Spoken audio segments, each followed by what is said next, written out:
make sure they all teach about the transgender. So that is what important to me. Oh my God. So with AI, it's able to actually bring forth more information more quickly and analyze these different things and also interpret old ancient texts to a higher level and texts that we haven't been able to interpret thus far. Yeah. As well as, you know, all of the ancient symbolism and things like that that we haven't actually been able to understand. So AI is kind of, it's always going to have, I think, this correlation with revelation and awakening. Massive awakening at the moment now too, collectively, which tells me, well, this happens every time there is a mirrored effect with technology. There's a number of different articles I found, and this goes back to Trump put out a thing about Taylor Swift like a year or so ago. And he basically did like this thing, like writing as if he was Taylor Swift, and it wasn't, it was a AI, right? And anyway, and then so Taylor Swift had to put out this statement saying, I did not say this. Yeah. Right? So they've been dripping a lot of these stories as well. But this one says, AI makes it even easier for the rich and powerful to hide online.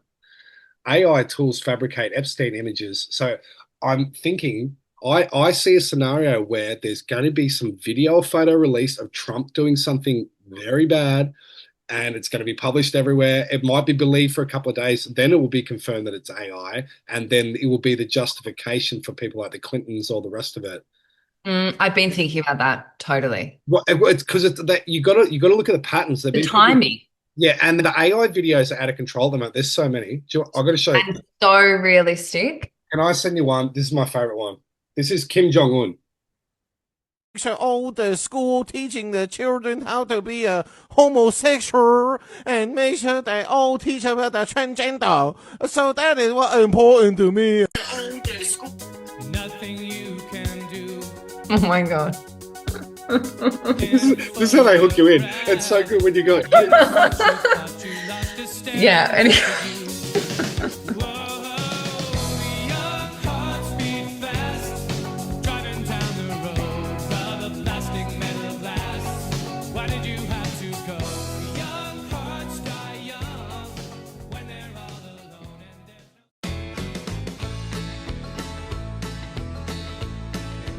It's emotional and spiritual burnout. I'm burnt out, Dale.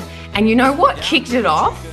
It was fucking Epstein files. The bitch is checked out and she hasn't fucking told anyone. This is the equivalent of an online Irish goodbye. Just like, see you later. You didn't fucking tell me. I used to do that when I moved towns. Madeline turns the comments off at her Instagram. That's phase 1. Phase 2 is I start to see her hair's growing a little bit longer. Meanwhile, in the background, Madeline and myself have both joined the Matrix and are employed people. I love my job. I've got 2 jobs. Then it comes with a crashing halt when I'm trying to message her via a group chat, and she is no longer there. She is digitally eroded. G'day everyone, welcome to STE Podcast. I'm just doing a short introduction just to let everyone know, because we didn't do an introduction to this podcast. And obviously we've been on hiatus from the podcast for 7, 8, maybe 9 months, I think it's been, since our previous one. We do speak about this in the podcast if you want to listen through. I think Madeline calls it burnout. I think she described burnout as the period of the last 6 months or 7 months, however long it's been between the previous podcast. But I just want to let everyone know that we're back, and we have now got a Patreon. And what we will be doing now is we'll be putting these podcasts up on Spotify, and then to run alongside that as extra content, which we'll only put half of it on to Spotify. And also Madeline has requested no video format for Spotify. So we're going to do that. And then in Patreon, we're going to have more of a closed group. It's going to be $22 a month for those people that want to join. I'll leave the link below. And that's basically how we're going to run it from now on. And then also we potentially do lives and stuff like that, depending on how many people we eventually get into the Patreon, and bring a bit of a community aspect to it. So that's the plan moving forward. So just to let you know, we are we are back, and that's why there's no introduction to this episode. So I thought I would pop this in here. So anyway, listen and enjoy. And for those that want to join Patreon and come along, I'll leave the link below. So enjoy.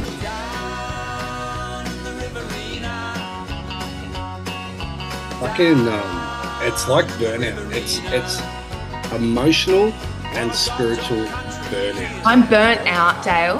And you know what kicked it off? Tell it me. was the fucking Epstein files. Yeah. I was like, Why? I don't know why, but it was just, but you know what? I'm going through this weird thing like cognitive dissonance that people are talking about it. But then at the same time, you know what I realized the other day? It's only really on TikTok. Because you're on TikTok. Are you seeing it on TikTok? Where are you seeing Oh, yeah. it? Well, everywhere. But yeah, TikTok more so, yeah. But not really. It's not really everywhere. Well, yeah, it is. But like I would say it's more on TikTok. But I think everything juicy is. But anyway, I'm burnt out. And I don't even know what Well, to. you know what? You know, we're going to bring up topics. This is my first topic. Burn out. Actually, I wrote it down. What is it, Dale? Because I'm like. No, okay, so I know it's not just us too, because so I was chatting to a few other people I won't name, but there are also other people that have put out. Why are they part of some secret society? I just yeah. Anyway, but yeah, people that have that have been putting out stuff for a long time, or even like a little bit, especially publicly, and they are the same. They said like it was about the last 6 months last year, which is almost around the time when we kind of stopped doing podcasts, right? And they just said they just dropped the ball. I wasn't dropped the ball, and the word was disengagement. When I went to Thailand this time, right, I'm like, oh fuck, I had about 4 different ideas, these videos I wanted to do. I'd get halfway through them, I go, I can't do it. I don't want to do it. I've had enough. And I also think with the Epstein stuff coming out now too, it's a rehashing of everything that we've already known. Oh God! And there's actually nothing new. There's nothing new. There's just more confirmation of like specifics, but there's nothing new. And especially like for me, as far as like knowing about like satanic cults and pedophile, like this was a 20 years ago revelation for me. Like this is. Well, I wasn't 20 years ago. I was 15. But yeah, but do you know what I mean? It's like we've processed that for a long time, and now I think then watching other people process it is burning me out. Like seeing these people, but it's like it's a good thing. It's a good thing because the consciousness that's happened of like it's an absolutely good thing. Yeah, don't get me. But I agree with the burnout because, and you know, the other thing, I know you're the same. I was like addicted to the next new information, some like aha moment. And I've had a couple in the last couple of years, but the rehashing of everything, and this is why I haven't been wanting to do videos. It's like, I have nothing more to say about these topics. Oh my God. There's been so many times where I'm like, what's the point? Yeah. I've had to stop listening to Mark Passio again to get angry. Okay, I want to say something too. Now, for anyone listening, you and me have like not really been in communication much for like a long time, right? This is exactly what I've been going through. Exactly. What are you doing if you go? I just like complete apathy. I don't even like. I've become a solipsist to a certain degree. And you know, I'm analyzing myself. I'm like, I'm under mind control. They've suppressed the expression. My creativity is like gone down. Like I'm just like. Do you know what it is, right? Okay, I'll give you another example. So Carl Stefanovic, he's now the new. He is. Just listen. He's like the Tucker Carlson and the Piers Morgan. It's the same. I do not like him. Do you know? No, I don't. No, he's a slime bag. Anyway, he's such a pick me guy, isn't he? Yeah. My God. Look, he's got charisma. I'll give him that. Charisma. Oh, he does. He In does. what universe does he have charisma? He's a creep, but he's got charisma. He's not got charisma, Dale. You don't have 20 Dale, years. you have charisma before Carl has charisma. Carl's got it. And he actually moves quite well. Anyway, this is not the point. He moves. What, his dance moves? What do you mean he moves quite well? What on earth are you doing? Right, look, this is a subjective opinion. I think Carl's got charisma, you don't. Anyway, it's beyond the point. Okay. So I don't think you're keeping up with anything. But anyway, he's got a new podcast, right? I've been listening to his podcast. Thank you very much. And I can say he has no charisma. All right. Did you listen to the one yesterday? So he's got this big chalky guy. Oh, I'm not that up with it. What one's this one? They're they're like alternative news truther guys, right? He had one yesterday. Both of them kind of blew up in the last year. Oh, he had them on. I haven't watched that one. No. Okay. I watched Barnaby Joyce and Pauline Hanson. Pauline Hanson. Yeah, I've been watching a few Pauline Hanson. That's the other phenomena that I want to talk about. But yes, let's talk about it. So this big chalky guy, he has kind of become popular. I think, like, obviously the establishment and the algorithms have supported him. But he's blown up because he's real angry about, they're fucking kids and stuff, and which is like, yeah, I had that as well, but it's like, the guy on the podcast was saying that. Yeah, he's expressing that anger towards it, but this is what I'm saying, like the burnout is because it's like, okay, we're already done this. It's like, because we know that we're in a sort of harvest cycle at the moment, especially with this Christian revival thing. That was one of the markers of it, right? Yeah. So we know we're starting kind of going, and I've been at this point where he's a Christian too. This guy, he's a Christian. Oh he's got Christ is King on his bio, and the other guy that he had on is not a Christian, and he just in his last podcast has come out and said because of the Epstein files and stuff, I'm starting to see there's a spiritual component to this, and I think the Jesus people have got it right. This is what he said. So okay, so this is what I wrote last night at 4 a.m. I randomly woke up thinking about Christianity. Did you wake up 4:44? Because I've had that a few times in the last. No, it was like 4 something, but I do think it was like, oh my God, it was 4:14. Did you actually write that down? 4:14. I had to write it down because do you ever have, so there's been a few times where I've had like stuff come through in my dreams and stuff like that.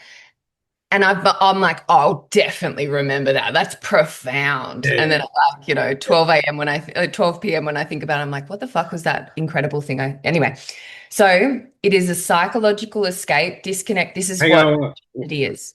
What is? It's Christianity. It's a psychological escape, disconnecting from reality and the body instead of meeting reality, what's presented and the adventure. It's a creative force cut. You move from creator to consumer and worshiper, giving your power, life force, and energy away. And that's exactly what the system's feeding off. Because if you listen to these people, every time they talk about it, it's like they can't meet the reality. So they have to find a solution in a different way, which is a disconnect from actually engaging with reality and going into prayer and belief and this kind of like ethereal space of bliss and peace and believing in something else. And I think it is real. That's the hijack of the hero's journey. And that's what's happening. And that's why I reckon we're going through this same cycle of information. And we'll probably continue to, like in 20 years, it'll probably be some of, you know what I mean? You've nailed it. And that's what I've been thinking about right now. I'm like, well, what is the solution? I'm thinking about us doing this podcast. And I guess that's why also we do the pauses, because it's kind of like at what point is it just entertainment? And at what point are we actually part of a solution? Well, that's what you. And I don't also mean solution is in like I'm going to create a fucking, I don't know, like village education school and a village. Like I don't see like that's a byproduct, right? That's a byproduct of people seeing things in a different way, but also a choice for some people and maybe not necessarily the solution in the. You know what I mean? I can tell you're in a stage of. And how do you even like anyway? So I'm off all social media at the moment. Well, do you know what? I wasn't even aware until I started sending stuff to me and Jacob's group chat, and I'm like, Internet daddies. Let's let everyone know that it's called Internet daddies. I don't even know why. Anyway, I'm like, that fucking bitch is checked out, and she hasn't fucking told anyone. This is the equivalent of an online Irish goodbye. It's just like, see you later. Didn't fucking tell me. I used to do that when I moved towns because I moved towns so much, and I just move, and no one would know. They'd be like, "Are you living in Wollongong? Are you living in Wagga? When did you?" Well, yeah. I'm the same thing, but no, I have not left the online space. But I'm still on TikTok. I knew it happened when you started communicating with me via Snapchat, and then Snapchat, and then the old messaging format of actually texting someone. I know. I've started texting again. I'm writing. And I know, letters, but I know what you're like with your. I don't think I got your mobile number for about 4 years, and I think you were very reluctant to hand that over to me. God, once people have my number, I'm like, Jesus. But it's, I think, I think. Wait, I know you've said this before to me. You're like, oh fuck, so and so's got my number. So and so. I'm actually at the verge of getting a new number. I can't keep up. I'm sorry. I don't know at what point it's normal to communicate with like more than 10 people a day. You can't. You can't. Like, I'm like, I can't do it anymore. I'm sorry. Okay, so I might go back on social media, but I still have my Dirt account, like where I'm sharing on there. Okay, this was a progression for you because the first stage I noticed of this. So anyone that's listening, okay, hi, g'day. I'm going through a progression, yeah. I think we haven't done a podcast for 9 months. A couple of months after that, Madeline turned. That's dramatic. It's not 9 months. It wasn't 9 months. Fucking 9 months. Madeline turns the comments off on her Instagram. That's phase 1.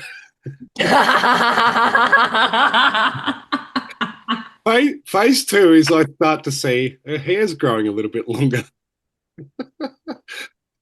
Meanwhile, in the background, Madeline and myself have both joined the Matrix and are employed people.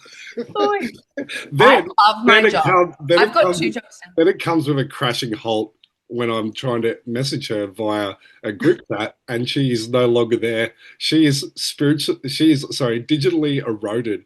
She eroded. So you're maybe you're not. Anyway, should we? Okay. Do you feel like? Have we got over the cancelling session now? Do you want to get into some topics? The cancelling. Well, other people are feeling this now. People are burnt out, especially I think Instagram, especially because it's become just repeated stuff. There's a lot of, and I think the problem with the algorithm is it is so tuned in with what you like that you only get the same stuff. Yeah, of course. You know what I mean? Like nothing gets out of your circle of what you engage with. Yeah. And so people it's crap on there. Don't you reckon at the moment? Like it's just I love TikTok. Okay, I'll give you an example. TikTok throw me some wild cards. I get like yeah, TikTok's good. I like TikTok. I've come a long way with I've started following a page and he just does airline reviews and he like stays in like first class of the airline. Fucking hell, have you seen some of these suites? Like Jesus Christ. It's like you're watching just like pointless shit. Is that what you're saying? Okay, well, at least I'm not watching totally pointless shit. No, I mean I'll watch a bit of that. Still engaged. I think so when someone adds we've got a lot to talk about. How long do you reckon we're going to go for? 2 hours? We'll do a couple of hours. Now we haven't done an intro. Can you shut the fuck up for 5 minutes? I haven't spoke to you for 6 months. No, actually, look. So it's 8. It's 8, not 9 months. It's 8 months. 8. Okay. Well, I feel like we've got this off our chest. I'm glad, which has been many cases in the past. Can we analyze the burnout though? Because I really don't understand it. I think because would you say that there's a level of because we've been talking about things that we've like personally, I feel like I've been sharing about this information. Like, I mean, I came to my dad when I was 13 going, satanic psychopaths run the entire world through a shadow government that we don't know about that is completely in control of the banking system and blah, blah. And my dad was like, what rot are you talking? So I've been like completely. That's mainstream knowledge now in the last couple of months. It's mainstream. And so it's so strange now because it's like this entire. Because you and I have lived relatively normal lives. Like we haven't joined communes. We haven't, you know what I mean? So we didn't go on the path of joining fucking groups. Yeah, like we've like been in these weird research spaces while just living normal lives. So I have lived a sort of dual life in a way. Do you know what I mean? Like, I can't think, like, I know we've lived like different lives, but like you may have like very similar shared experience as far as like the theme of how we've lived. Yeah, exactly. And so, and it's not so much people didn't know that I was a conspiracy theorist. They did. They probably didn't know to what extent. But now it's weird. Like I'm going to catching up with a friend and we're talking about stuff that I would never like, because she's just a normal chick and we're talking about vaccine injury. And I'm like, But do you think I don't even know how to it's nice communicate without hiding all the stuff I know, because that's what I'm so used to doing. Obviously, dropping it when people are ready. I mean, I used to sometimes when I would go out drinking, everyone would hear about it. But, that was when I was younger. I was saying the taxi driver used to cop an earful. Absolutely, less of a filter. I mean, the fluoride story got every single person heard from beginning to end that entire.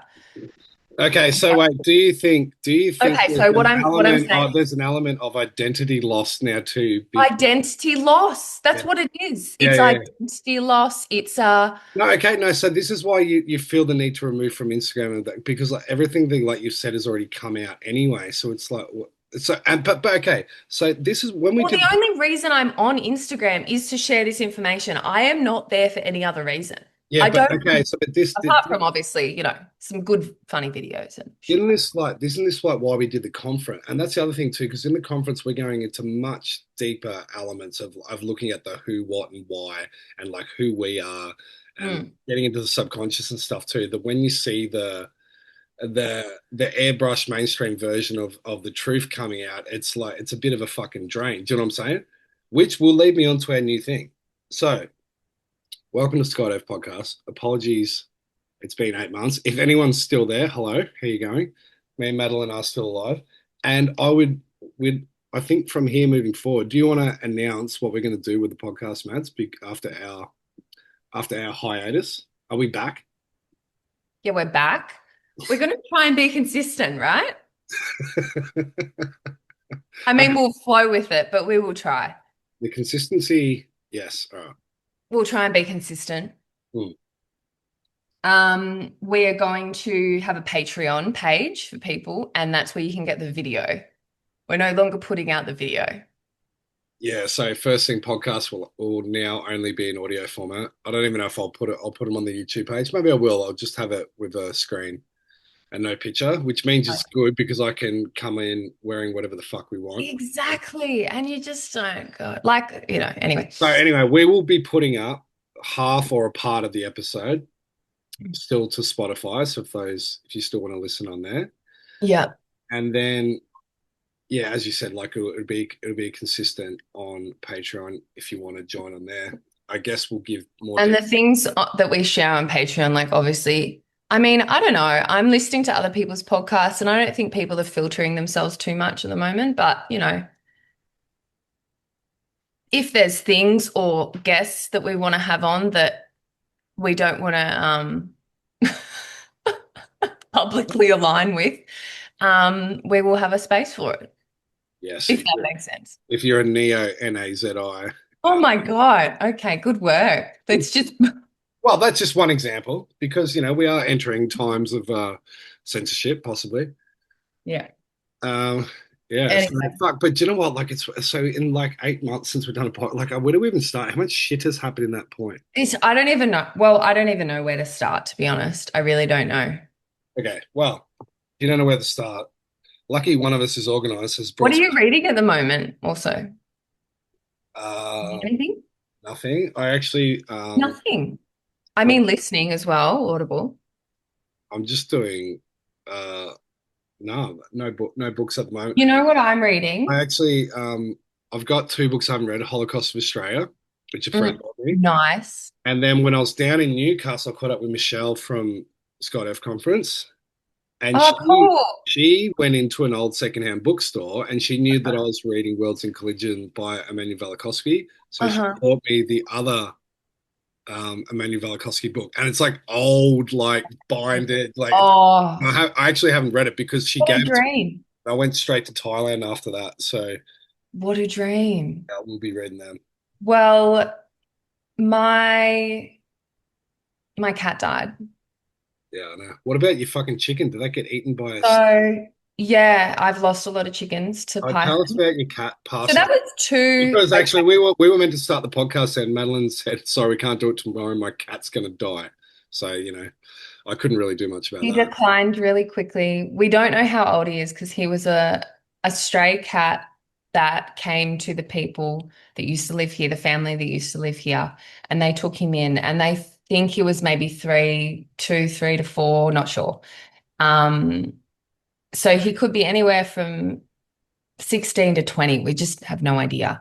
But he did decline. It's been very, very hot this summer. Like we have had just intense heat, and he really declined in the heat. And it just happened within a week. He just really went downhill, and he took his last breath in my arms. So that was very sad, but also very beautiful. How did you like comfort him? Because most people would take him to the vet and fucking just put him down. And Well, so how do you comfort him if he's in pain? I might share that in the private part. Because it's a bit of a story. It's quite interesting. But basically, I was like, kind of giving him little like syringes of water because he stopped drinking, and anyway. And but yeah, a lot of people said that cats like to leave when they pass or whatever. I've just heard that. But every time I would like leave him on a little cushion in the room, he would like meow out to me. So it ended up he was just with me. Oh, do you mean leave? They want to like leave you? No, yeah, like apparently they go away to die, or they don't want to be around other people, or I don't know. I've just heard that before. But every time I left the room, he was upset and crying out for me. So I was like, would go and. So is that the first time you've had an animal, like a pet, die with you? Naturally. Naturally, In one sense. Like, I mean, naturally, did he die naturally? I think he died of old age, and probably, there could have been organ failure. Like, we don't really. But I mean, like not being put down by a fucking vet. Yes, it's the first time, and yeah, it was just, and it made me think about when I lost my granddad, because he died again, maybe not naturally, but he died as naturally as one would. Like, he wasn't medicated, and he died peacefully in his bed with my nana next to him. And I was the one that found him as well. And so interesting. And that's a whole topic, like around death and what happens with the breath near the end of life is fascinating. It's very, very it really takes you out of this world a lot in terms of like how you anyway.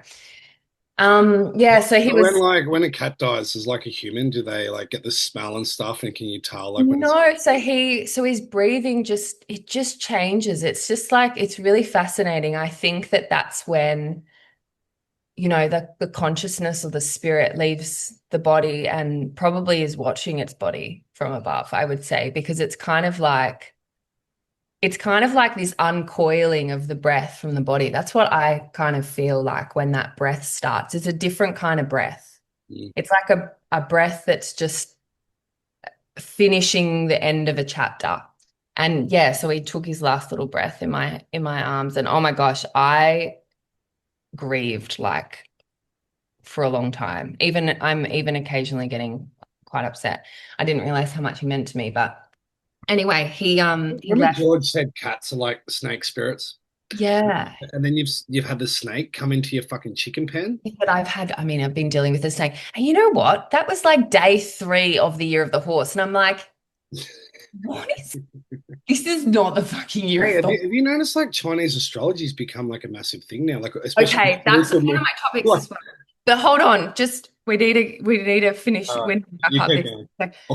anyway, the reason I shared that is because I started thinking a lot about reincarnation when when Jasper died.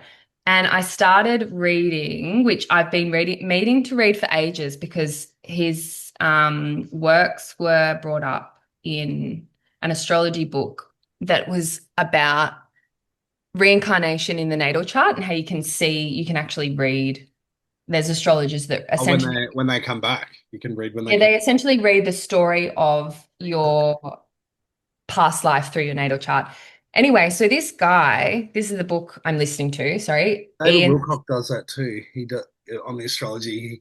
You can pick previous reincarnations. Yeah, so there's a lot to do with the North and South node and then the different aspects to that, but it's really fascinating. I actually don't have the book handy for people to look into it. But it's if you look it up, like anything like reincarnation astrology, it'll probably come up. But anyway, he references Ian Stevenson. And so this guy has done heaps of research on children who remember previous lives, and he's actually documented it in a way where he's like being quite scientific in how he's presented it. So it's not just like woo-woo accounts. He's actually spoken about, you know, even the background of the of the mum and dad and their, you know, connection with different cultural and understandings and things like that. It's legitimate scientific study. Yeah, like he presents like, you know, this mother was a believer in reincarnation before this was presented, or ones that weren't that then came to believe it. And just the way he presents it is so good. And I've just been really wanting to understand. I've been on this journey for a long time though. Big believer in all this stuff when I was younger, just straight up. Like I was like, of course. And then as I've gotten older, I've become more skeptical and wanted to know a little bit more of the science behind it, which I never was like that before. And when I say science, I don't mean like science. I mean like, looking at things from a more, I guess, left brain logical standpoint and seeing how it correlates, which is why I love the work by David Oates. Like, you know, because he shares a really in-depth understanding of like communication, telepathy, connection, and like the relationship with the all plants. So those that don't know that are listening, David Oates is a reverse speech. I'm pretty sure we spoke about it in our last podcast because, you know, Dale, I got so sick of other people's podcasts. I listened to our podcast. I was like, I'm so sick of the trash that is like put out there. Like, let's listen to some good shit. Anyway. So, wait, one astrology one. Do you know Jeffrey Epstein was born on a Saturn-Neptune conjunction?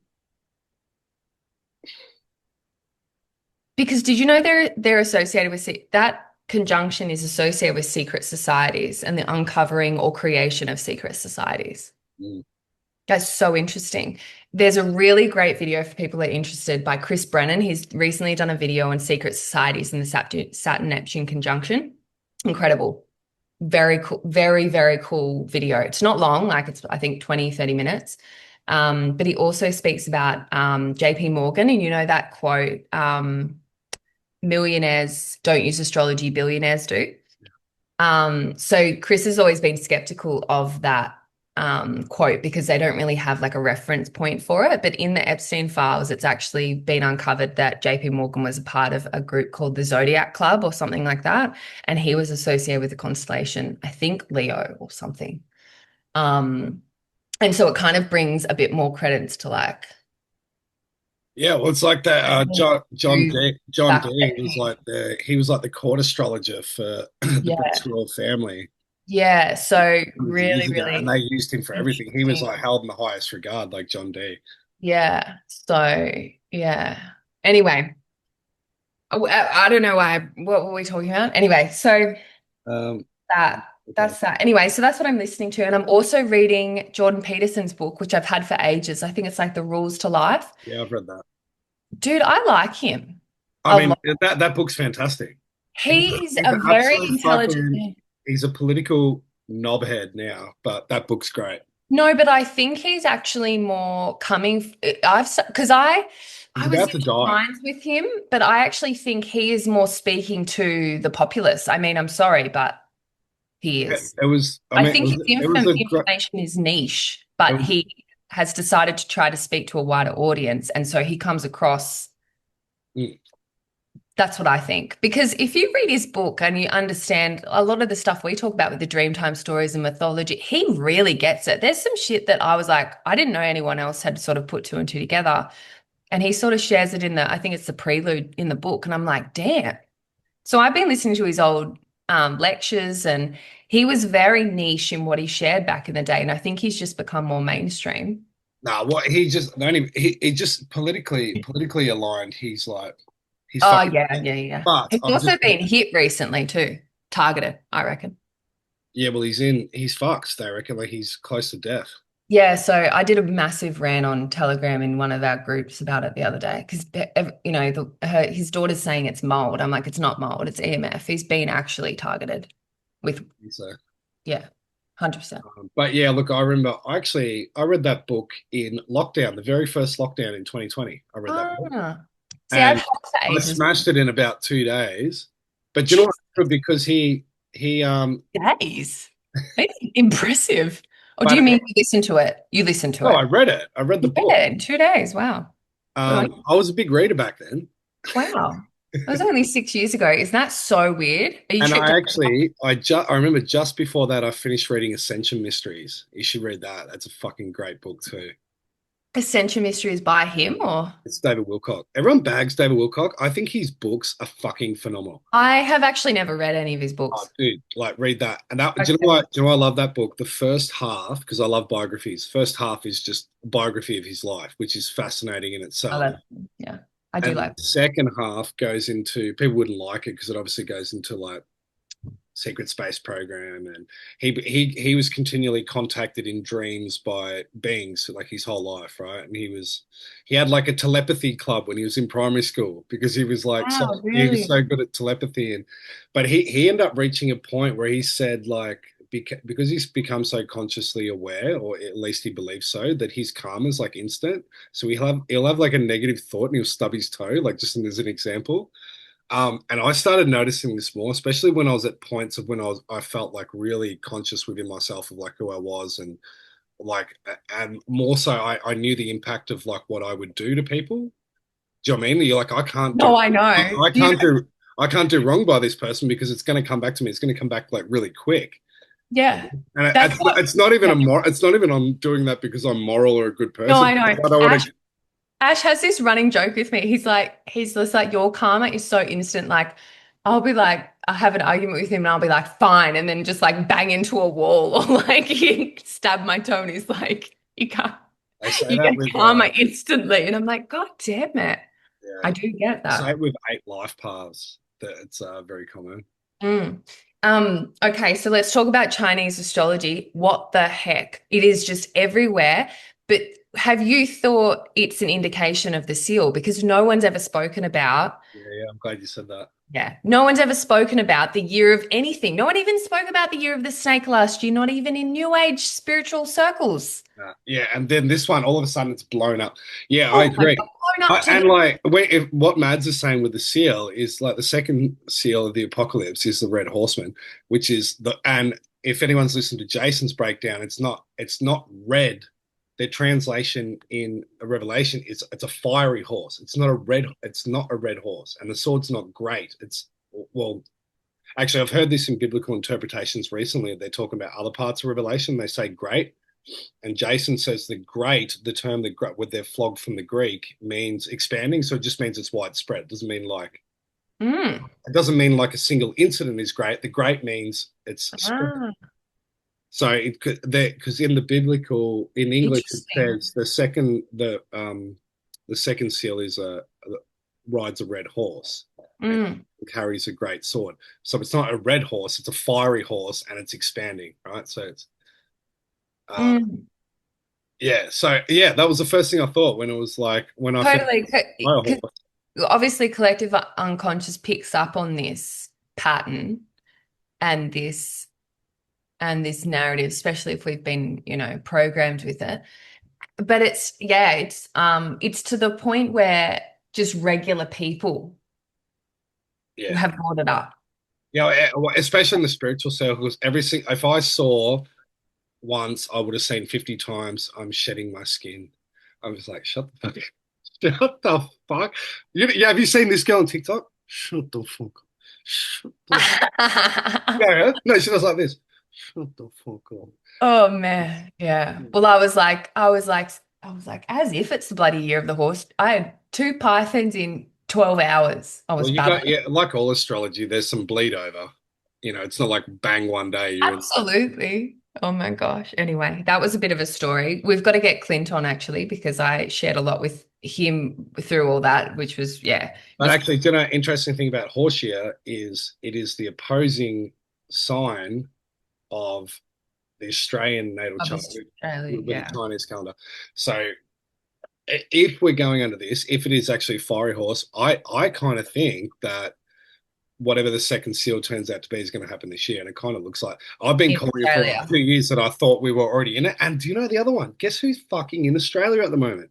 Tom Hanks. Who was in here who was in Australia when the first seal broke?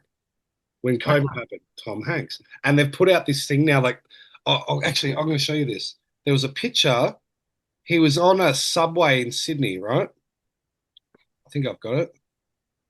He was on, anyway, I haven't got it. He was on a subway in Sydney yesterday, and they're like, "Who's this person?" And it says incognito, in disguise, on a Sydney subway, and it's like this guy with glass, and it's fucking Tom Hanks. So he's back.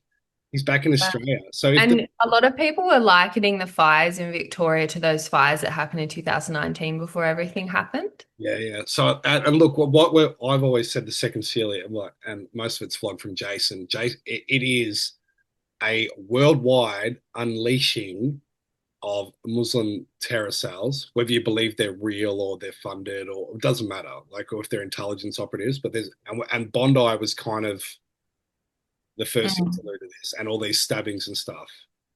And the point of the second seal is to take peace from the earth. So, like, you are too scared to leave your own house. And now we're seeing the popular rise of One Nation that completely capitalized off Bondi. And people are like, because Pauline copped shit the other week because she said, they said, not all Muslims are bad. And she's like, all Muslims are bad. That's not even going to kill her in the polls. Like, it's a stupid thing to say.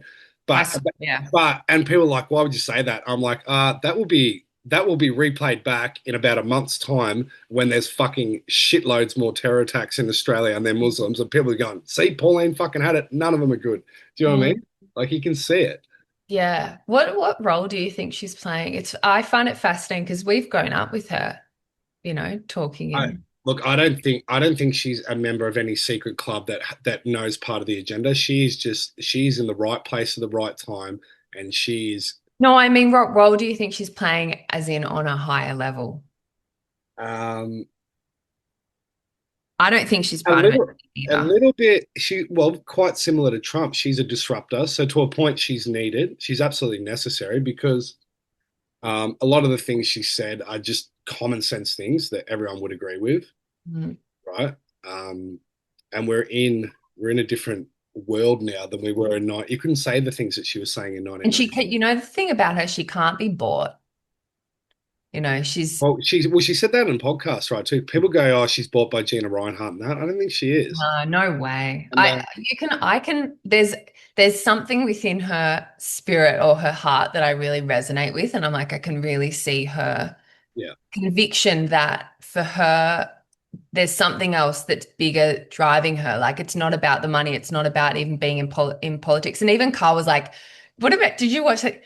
Say, I want to be the Prime Minister of Australia. I'm like, Carl, shut up. Like, what? You just want it for a little reel, a little like. Yeah, a little snapshot. 7-second reel, you bloody.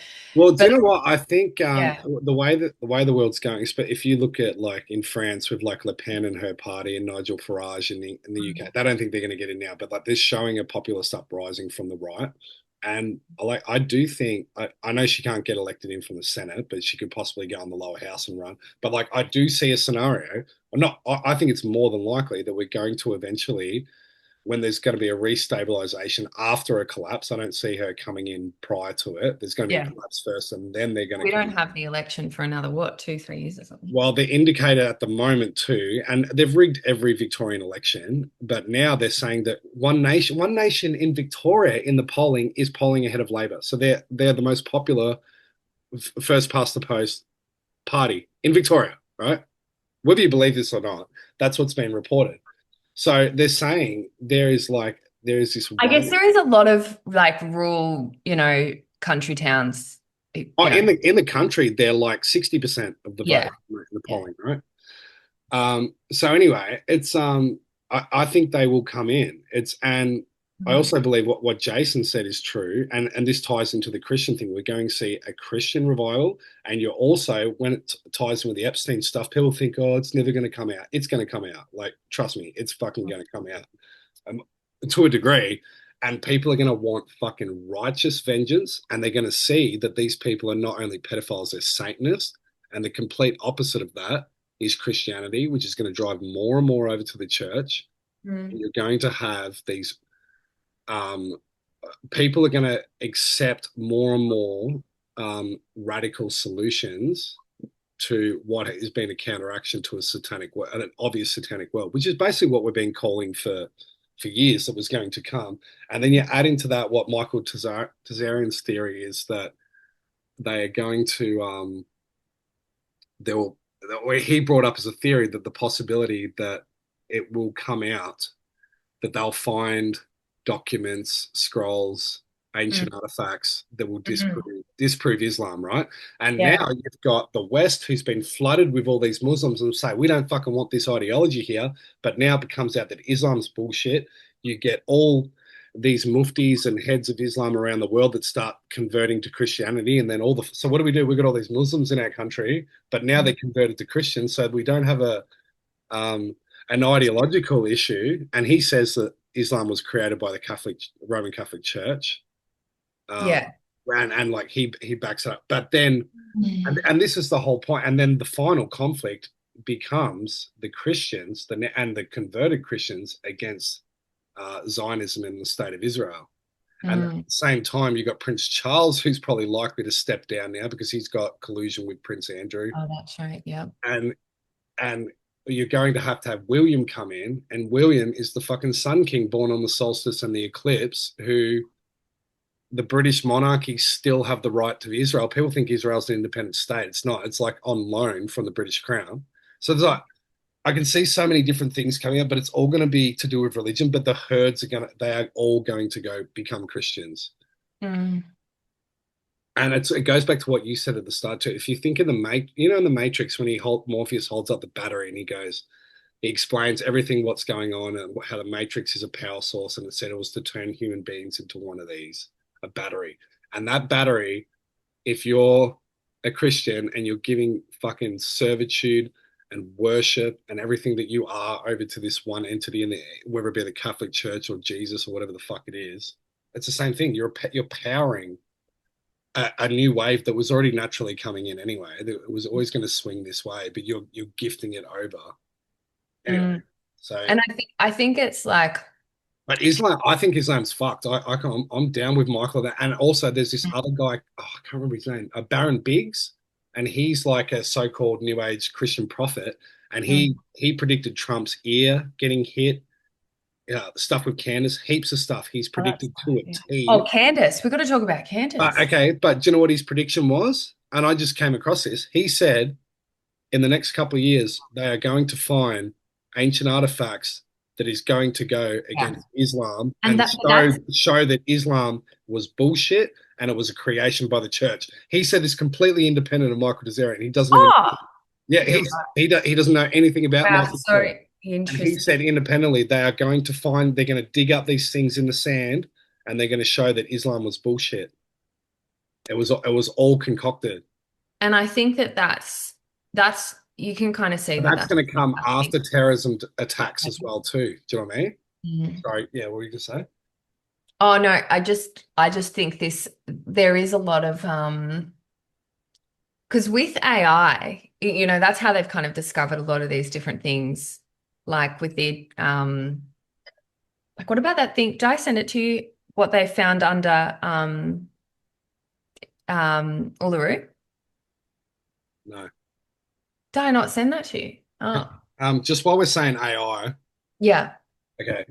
So there's one in The Economist. There was another media article. I got them here the other day. Actually, yeah, that's what I was going to say. With AI, it's able to actually bring forth more information more quickly and analyze these different things and also interpret old ancient texts to a higher level and texts that we haven't been able to interpret thus far. Yeah.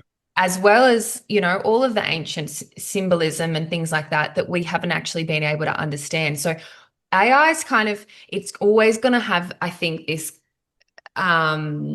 correlation with revelation and awakening. I think we're just going to see that tech and yeah, but we're having a massive awakening at the moment now too, collectively, which tells me this happens every time there is a mirrored effect with technology. So we're about to have 6G. Yeah, it's going to be another technological. Okay, here we go. Wait. Can't wait. Love it.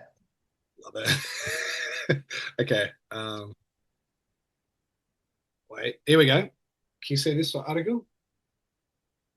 AI. Okay, people are listening to the podcast. Okay, so AI, this is a number of different articles I found, and this goes back to Trump put out a thing about Taylor Swift like a year or so ago. Mm.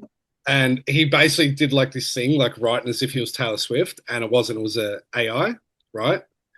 And anyway, and then so Taylor Swift had to put out this statement saying, I did not say this. This was Yeah. right? Yep, So yep, they've yep, been yep. dripping a lot of these stories well, but this one says AI makes it even easier for the rich and powerful to hide online. AI tools fabricate Epstein images. So I'm thinking, I see a scenario where there's going to be some video or photo released of Trump doing something very bad, and it's going to be published everywhere. It might be believed for a couple of days. Then it will be confirmed that it's AI, and then it will be the justification for people like the Clintons or the rest of it. I've been thinking about that totally. Well, it's because you got to look at the patterns. They've The been timing. yeah, and the AI videos are out of control at the moment. There's so many. I've got to show you. And so realistic. Can I send you one? This is my favorite one. This is Kim Jong Un. Oh wait. Oh. Yeah, these poor people listening to the podcast now. It's your old school teaching the children how to be a homosexual and make sure they all teach about the transgender. So that is what important to me. And make sure all the school. Oh my God. This is how they hook you in. It's so good when you go. Yeah. Anyway. I'll cut that bit out. Okay. No, you don't have to cut it out, Dale. It's fine. It's just They're all teaching you about that. no, yeah. I mean, yeah. Okay. I mean, Okay, that's almost like it's almost self-evident because even now, like I'm seeing already people like just, before I delete all my accounts, there was stuff coming out, people like, that's not real, that's AI, blah, blah. And whoa, hold on. I don't think that is AI. Like, and so people are calling everything that they feel might not be real AI at this point. Yeah. So it's kind of like. Okay, can I share another one? Mm-hmm. So I was listening to, this was a former Pentagon insider that worked at I think it was the Wilmington military base. It's kind of tie into the Candace thing, right? Now, this came out in one of the Q drops probably 5 or 6 years ago. And what it was, there was a Star Wars game on like a video game, right? And very few people played it. It was only like maybe 50,000 people in the world. It's like an online video game. And all these online video games now, there's chat forums in the online bit, right? And it came out, it was stated in the Q post, it says like, who's Severus? And Severus was like a guy from Harry Potter, right? Mm. And Severus was Obama. And this is what they would do. So they would go, like, have high-level military intelligence conversations. Oh, this is in the game? In the game, but they go on as an avatar or whatever, right? Okay, and they go onto these fucking shit forums that no one's on. And they even talk about this a bit in the Men in Black. They used to publish a lot of truth and signaling to each other in these shit magazines, like these fucking niche, do you know what I mean? Weird niche magazines and stuff. They used to do that years ago. But now they go into these online video game chat forums. And then it came out the other day, Prince Andrew was an avid gamer, right? This fucking royal. And they've done this multiple times. But then I found out, this is what this whistleblower said, that the military, which I've known this for ages, but like military intelligence run all the child PORN sites, right? They got all the servers, and Wilmington has this massive server farm that for like these global child abuse sites, right? And what they do, they obviously profit and all that from making money from that. But what they do is they go on and have their secret military chats in the child P site, in the chat forum, okay? They'll be in like a section in the closed chat forum because it's completely secure environment. It's military run, and it's a child. I don't want to say the word, child P site. Yeah. And what they do is, if they ever get foreign espionage trying to, track their communications, or investigative journalist or whatever, or whoever it may be, right, that wants to intercept their communications, or even federal government, like could be the FBI investigating them. If they get caught in there, they bang and they get them done for being on a child abuse site. So they've got it completely locked down, right? And this is how he said a lot of the safest internal communication happens. And if you ever step out of line, if you ever do anything, you're on this site. And so I've thinking there's been so many busts in the last couple of years of people being on these child abuse sites. And I'm like, how many of these are actually really people that are into that material? And how many of these are actually, foreign military intel assets, people that are possibly working to, espionage or what? Like, how many of them are that? You would never know, right? And they can easily do that. And that was always the threat with like people in the 90s and stuff that would say like they were in the conspiracy world. If you were putting out a lot of stuff, don't open any emails because they'll set you up with a link to the dark web and you click on it and you're in and you're done. Do you know what I mean? It's the easiest way to set someone up. But like one of the biggest one, this was on 60 Minutes years ago. There was this abuse ring in the Philippines and they were live streaming child abuse and murder and stuff like that. And they found the server. They traced it all the way back and the servers have been run in Melbourne. And Melbourne is now one of the cybersecurity capitals of the world. So cyber and digital capital of the Asia Pacific, they call it. And there's been even more companies that have come in the last year. So it shows you how dirty Melbourne is. Wow. So I would say, yeah, who knows? Who knows? Wow. But so it's not really as bad as. Is it really bad? When was the last time you were there? Melbourne. Briefly, like last year, only for a couple of days. Like, how did it feel? It's like a foreign city now. In the city, it is. In the city. I mean, just visually, I'm a minority as a white guy in the city. Really? Clear minority. Really? Yeah, like not even a little bit. I'm a clear minority. And what's the? Because actually, a lot of cultures I actually love. I love them. It's not. I don't even dislike. Sometimes more than. It's not. No. Okay. So why I'm saying that is because like last time I went to Melbourne was when I dropped off a van when I went to Tasmania. So we had to sort of go through. And I think it was a Lebanese man running a shop. He was lovely. He was so lovely and kind. But it was a very strange interaction because I don't know whether I told you about this. I was just in there just, getting something from this shop. And he said to me, this guy was like, "You're one of the most freest spirits I've come across." I barely said anything. And I was like, oh. You could pick up the energy.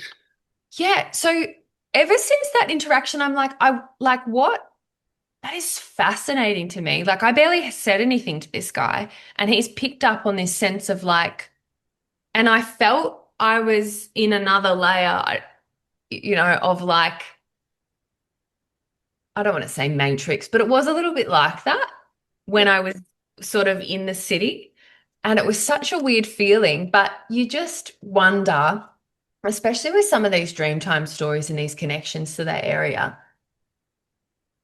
what that land actually holds and what could be the counter, like what could actually happen. I mean, you were saying before the voting with Pauline Hanson, and also there are so many people down that way that we've got in the Sky to Earth conference. And I mean, we were both born in Victoria, I was born in Melbourne.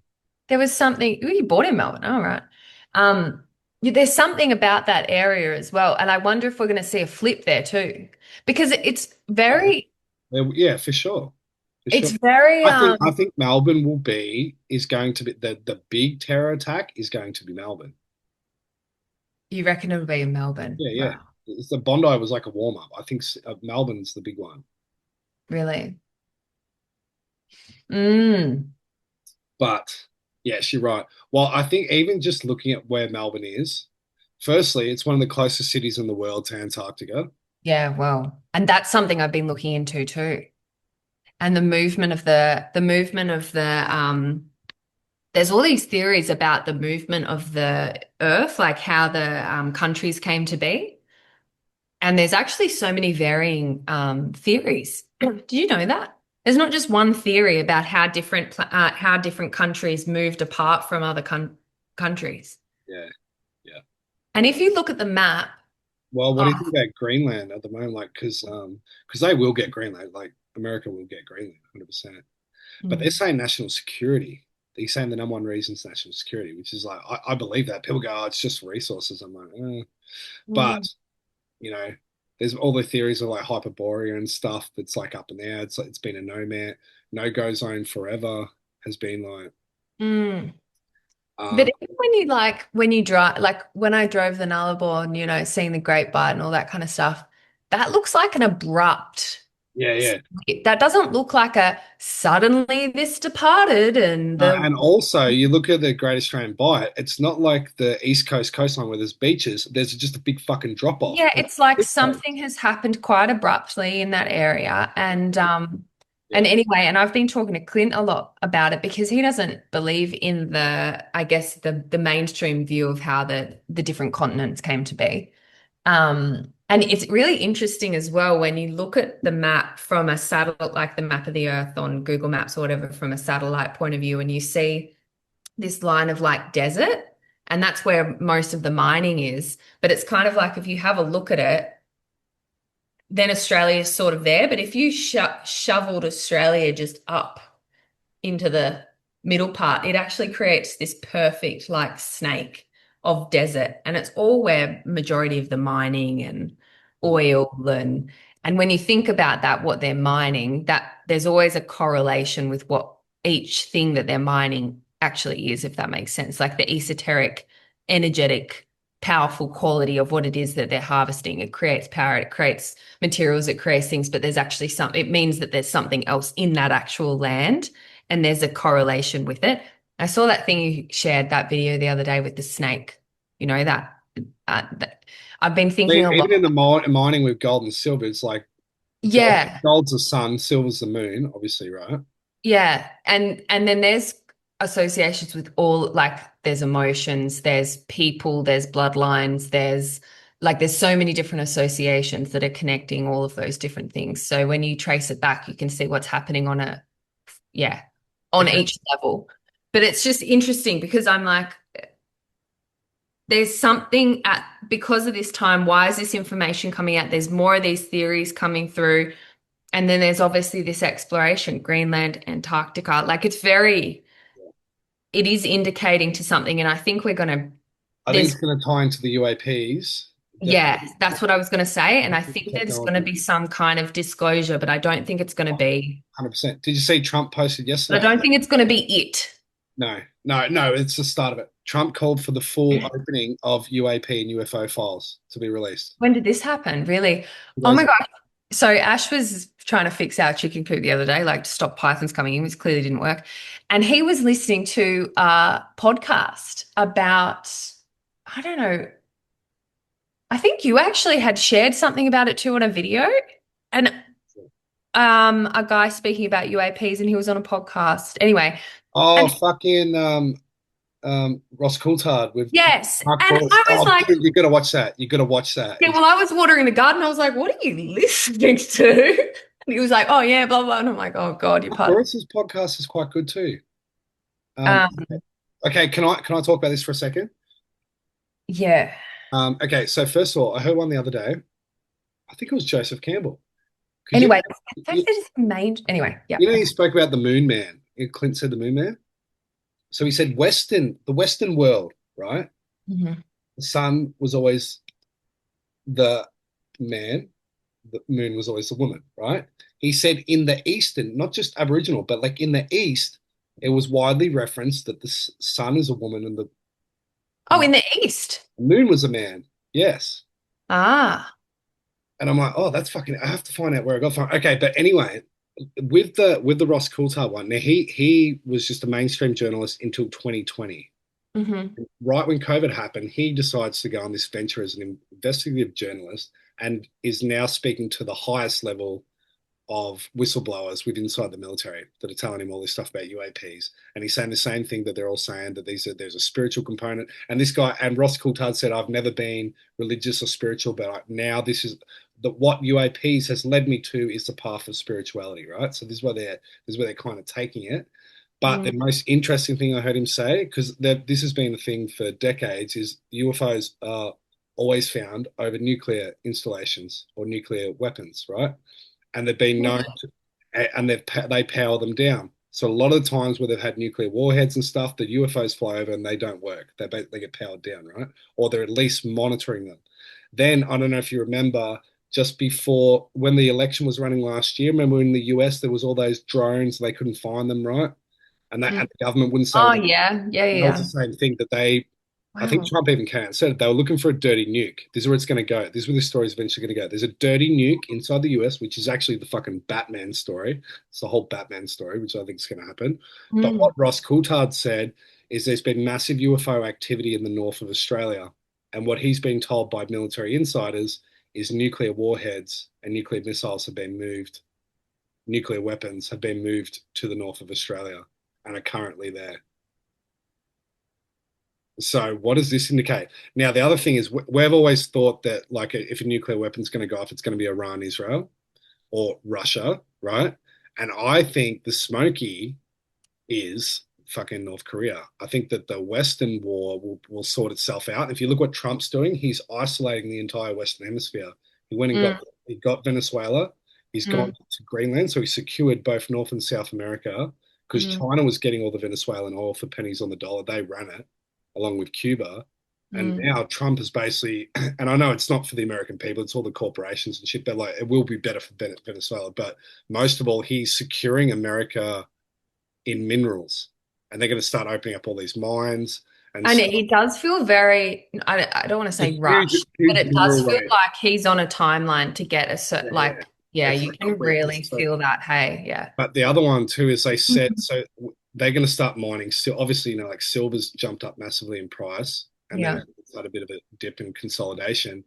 But there's a number, you can't mine silver. Silver's like an extract of like copper mining and other different types of mining. So you don't deliberately go in for silver, but silver's like a byproduct. So they can't, there's a big flood to try and start getting physical silver because people are hoarding silver, banks are hoarding silver. And they're also going to do recalls on the fake silver certificates, which is, and it's also used in technology. So so it's all part of the AI boom. And Trump's announced they're going to build this dome in fucking Greenland, right? And America's going to be the crypto capital, the AI capital. They've got trillions of dollars of investment of foreigners now coming into America to build this new fucking infrastructure. And this can't run on green energy. It can't even run on a lot of the. But anyway, what they said now is the silver mines will not even open up till it's $280 to $300 an ounce of silver. It's currently about $70. So it's got a long way. So everything's going to be around the building of the infrastructure of this new AI, right? And America is going to be at the forefront of that. But then this goes completely against the whole agenda we've learned forever, that America was supposed to fall. There was going to be a civil war. They're going to end the Constitution. So this is what when people go, oh, Trump's part of it. He's not part, that old New World Order thing is not, like, whether you think Trump's good or bad, that timeline is done. It's like, and people like David Icke are still attached to that old time. Like, he still sees that. I don't see that. And this is where the confusion has got for like people that have looked at this for it doesn't align astrologically. We're moving into the Bronze Age, so it means that we're coming out of the Dark Ages. So it's going to essentially it's not going to be that same dark timeline that we see, but it doesn't mean that Aquarius as well too, right?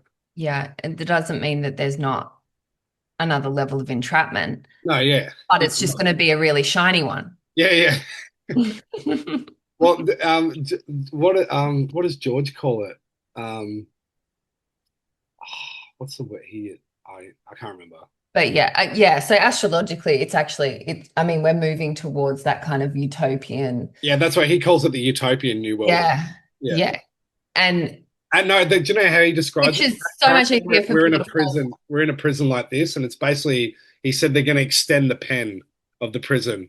Yeah. To the point where you don't think you're a prisoner anymore. So that you're going to have freedom, especially in the new forms of technology that you're going to think where the... Which makes me think about that, you know, that rat experiment? Which one?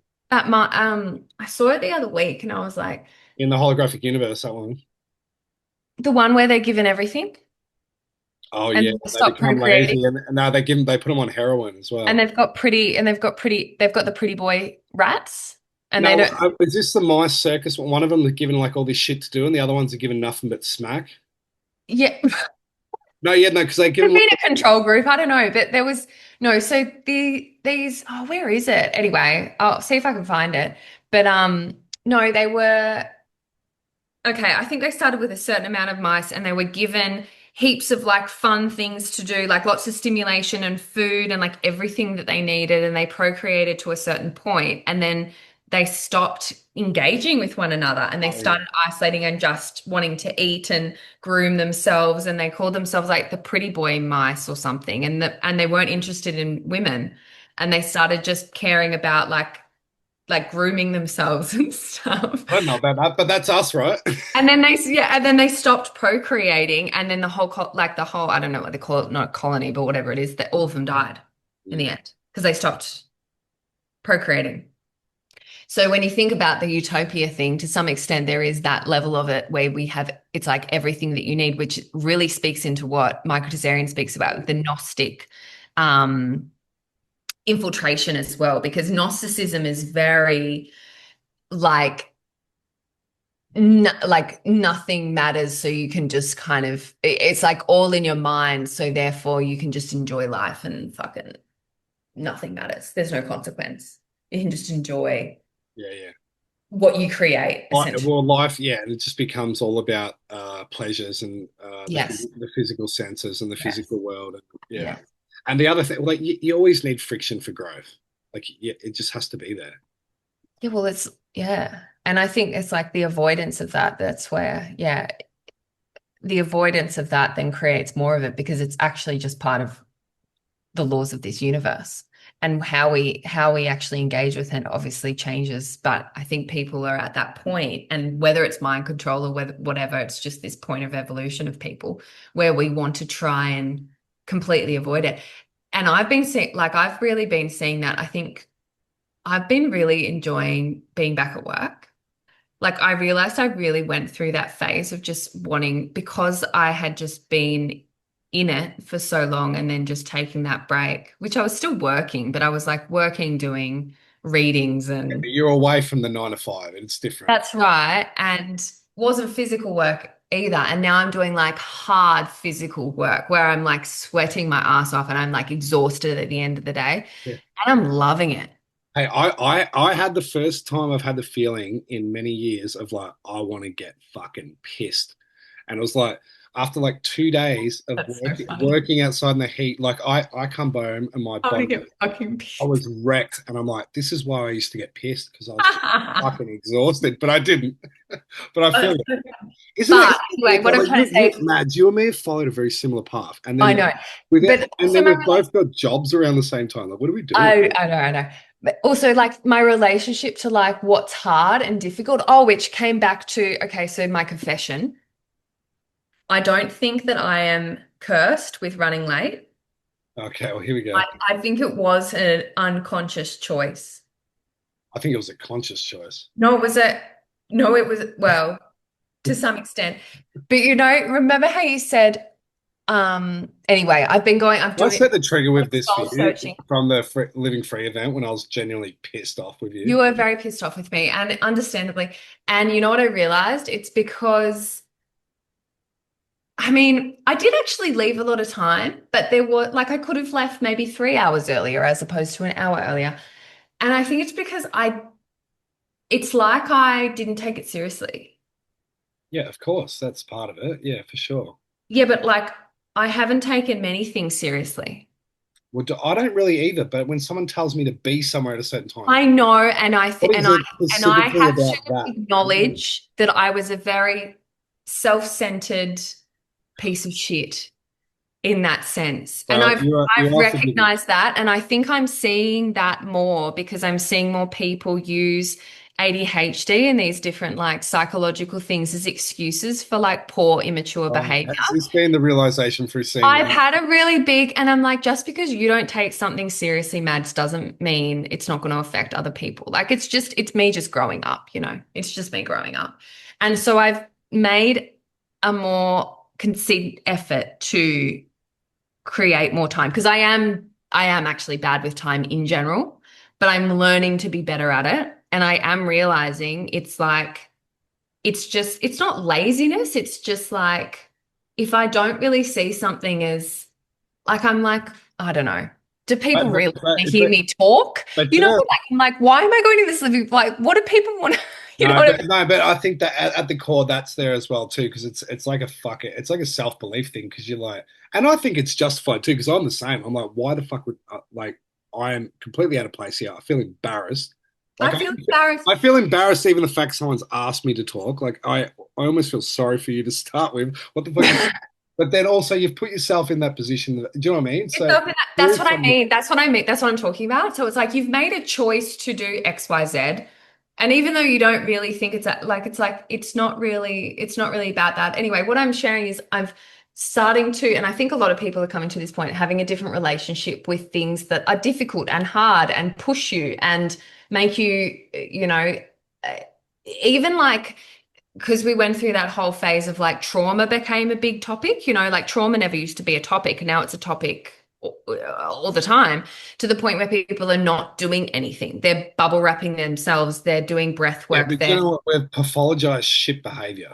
That's right. When actually you just need to continue to do the hard thing until you get better at it, or you need to continue to put yourself in spaces until you actually, you know what I mean? I think people are actually coming to that anyway. That's a natural swing that I think that's happening. Yeah. I think people are craving that more.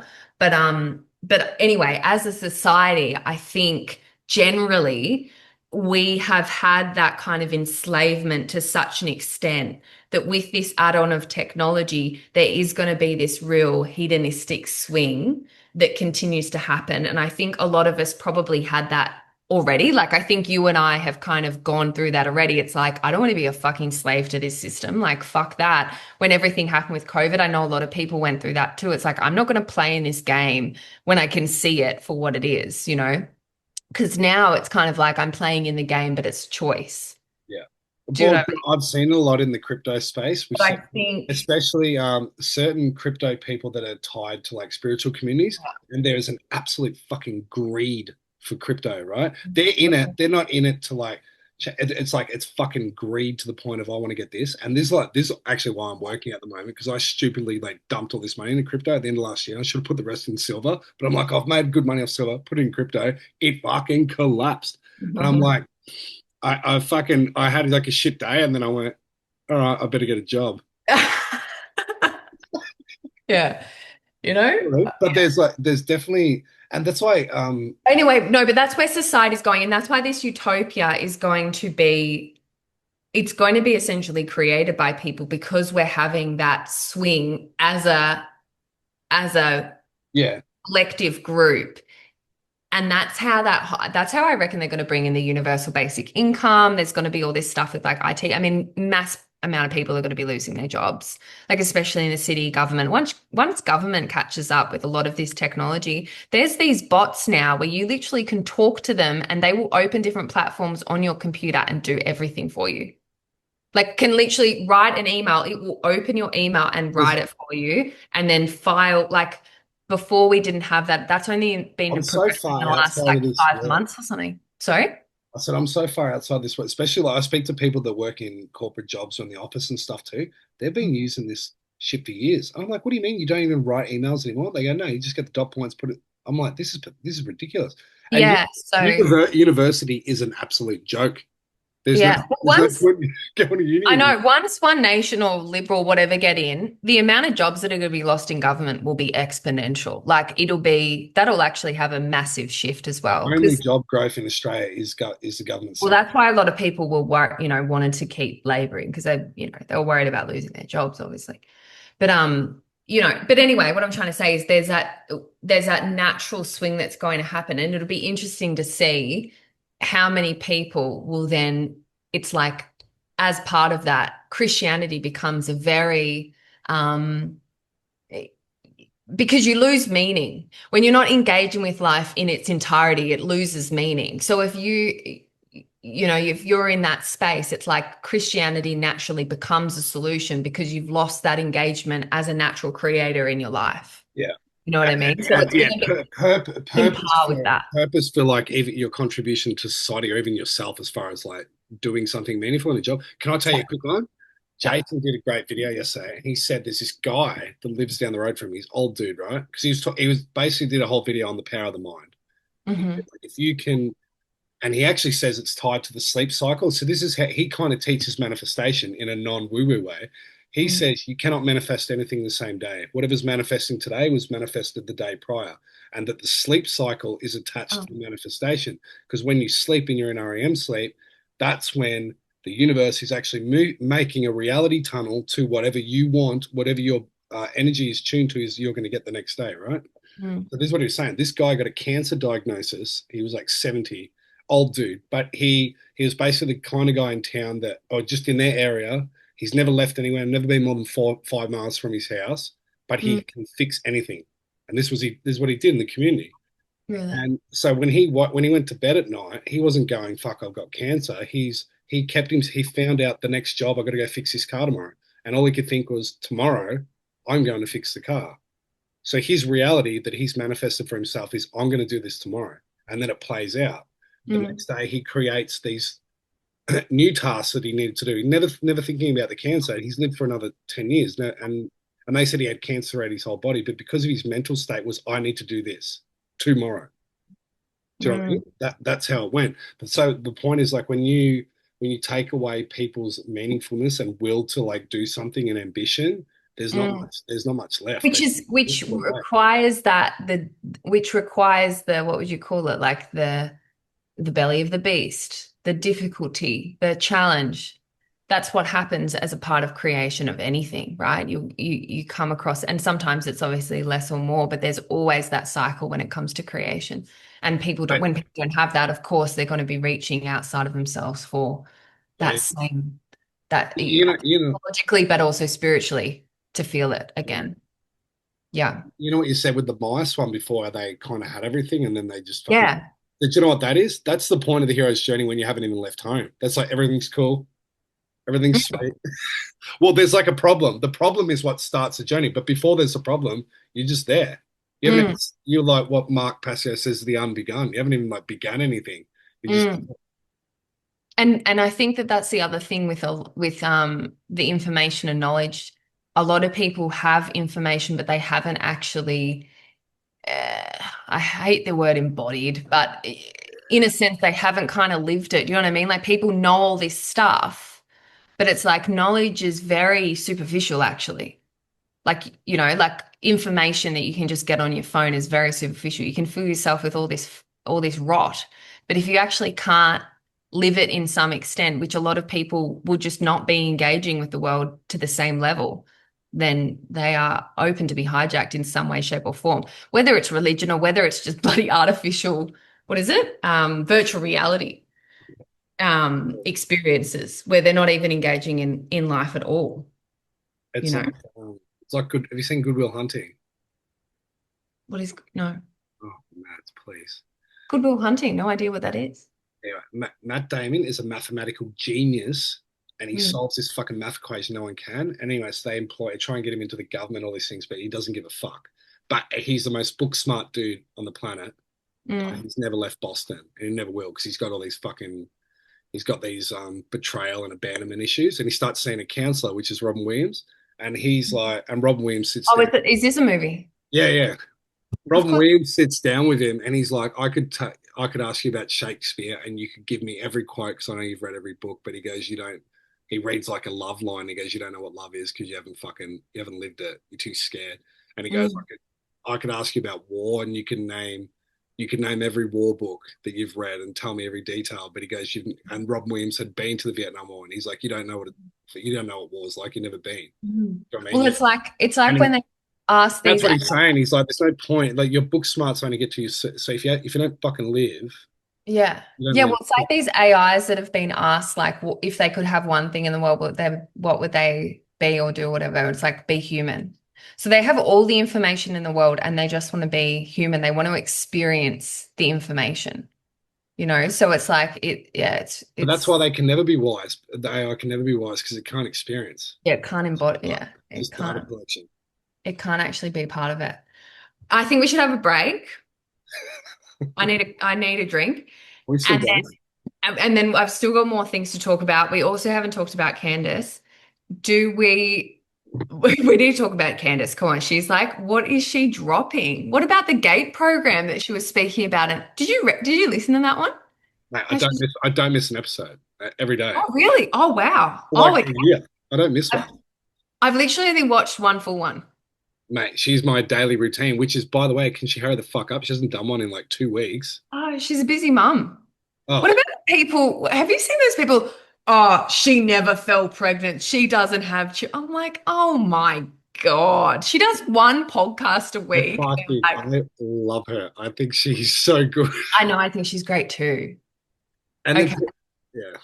We'll talk about that. Do we wrap up the Spotify part here or what?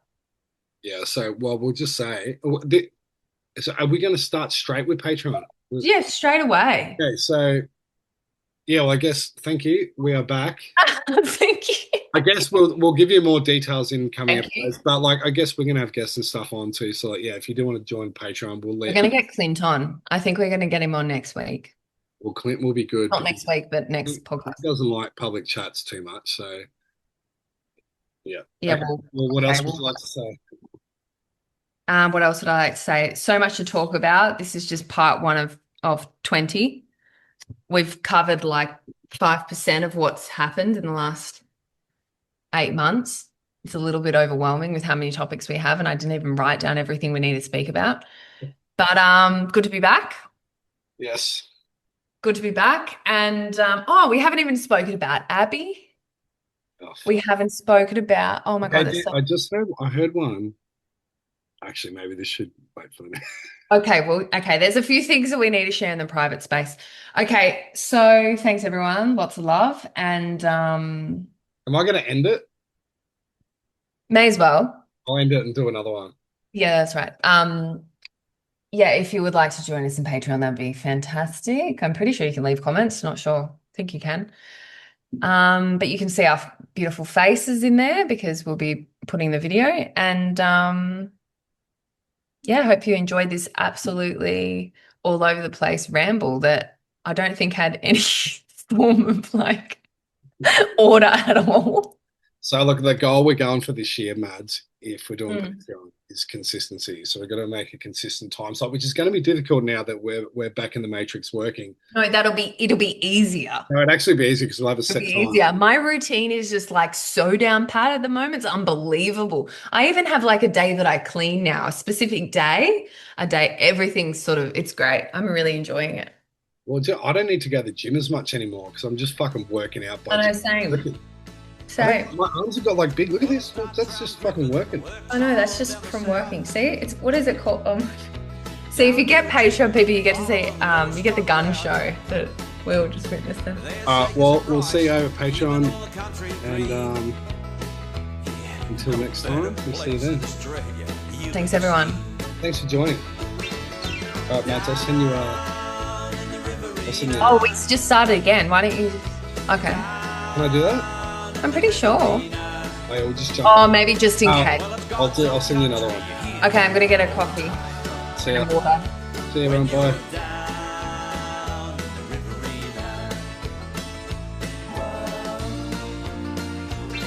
Well, let's walk a thinly, hand and eloquent.